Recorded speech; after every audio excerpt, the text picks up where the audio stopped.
What's happening, everyone? Matt Vanacoro showing off Waves Factory's BlackToms, a giant collection of thunderous tom drums. Just ready to make your music cinematic and really powerful. Now, there's a lot of really cool ways you can tweak this instrument to get a lot more out of it. You've got 3 different toms, and you can see they're indicated by the 3 different colored regions. I've got the ability to decide how many players of each of these toms I want.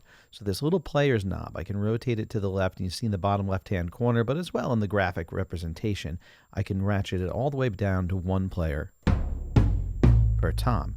And I can use these different notes to trigger the same tom.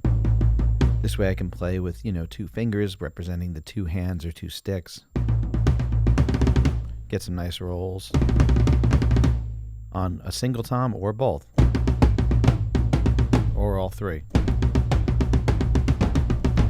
So there you go. We can go anywhere from just 3 players to 10 players to get a bigger sound.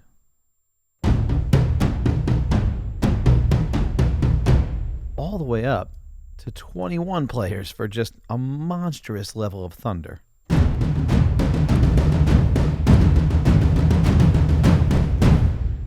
And you can just decide what you want to sort of play your big rhythmic elements on. You can trigger it in your sequencer, or you can play it live.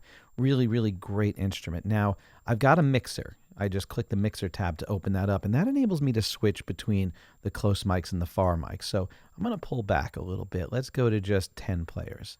Just 10. All right, let's take the far mics out and listen to those close mics. A much more intimate sound, and that far mic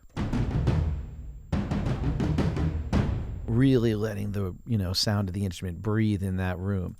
Now you can pan these, so I can pan the close mics to the left, for example, and the far mics a little to the right to open things up a little bit. I'll just put them back to the middle again. I can adjust the volume of the mute or solo, either one. So these are muting and soloing. This is actually unloading the samples for those things. So if you want to save on resources, you can go ahead and do that. Now I've got a stereo width adjustment here where I can bring this back to 0 and not have very much stereo width at all. So I've got, full mono compatibility there. And I can invert the stereo mics. So if I go to the left, if I go past 0, I actually get an inverted width. So you can feel free to experiment with that a little bit. Now, if I go to the effects chain, I've got the ability to put effects on close mic, the far mics, or the master after everything has been processed. So if you want to, for example, control the attack a little bit of the close mics, I might put a compressor on there just to keep the attack part under control, but let that, echo of the room just sit there and continue to develop, and then maybe put something on the master if I want to EQ it and give it a little bit more low end. And that just does it for everything. Of course, any of these effects, you can experiment with them by turning them off, but still leaving them configured, or you can just hit the little X there and take them out. And let's just do that for the compressor as well. So now I've got a nice clean sound, no effects. Because I want to take a look at the settings page. On the settings page, I've got the option to configure the round robin. So if I want to have access only to a single sample on each one, or if I want to allow it to rotate through that set of samples, as you can hear, it's like a lot more humanized set of articulations when you're allowing for different repetitions. And I can ratchet in the dynamic range. So if I want, I can restrict it all the way down to 0. I'm at full volume no matter how hard I hit those keys. If I just barely tap it or hit it really hard, still at full volume. So the dynamic range will allow me to really decide how much softer stuff and then louder I want to be able to go. Now that's also related to this velocity curve here. We've all got a lot of different MIDI controls. You might be triggering this with a drum pad. You might be triggering it with your favorite MIDI keyboard controller.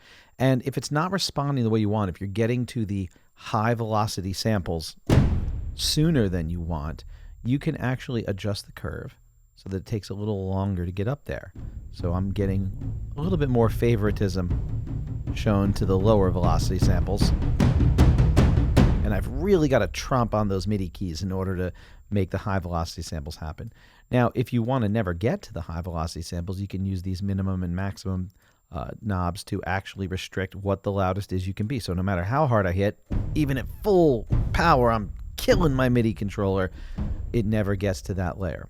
And vice versa. You can say that the low end starts at a certain level. So you've got full control over what range of samples you want to be able to trigger.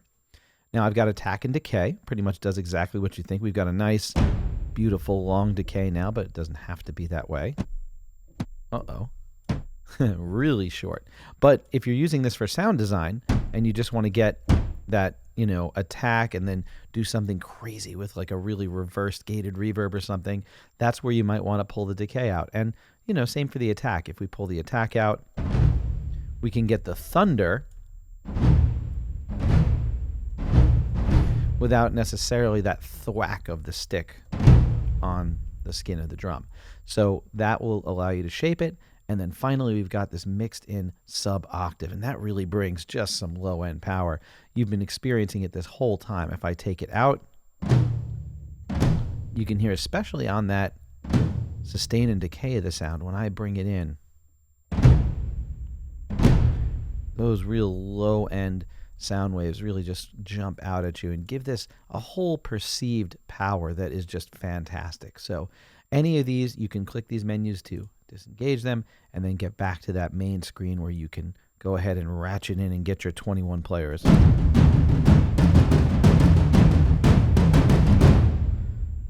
So that's the power of BlackToms from Waves Factory.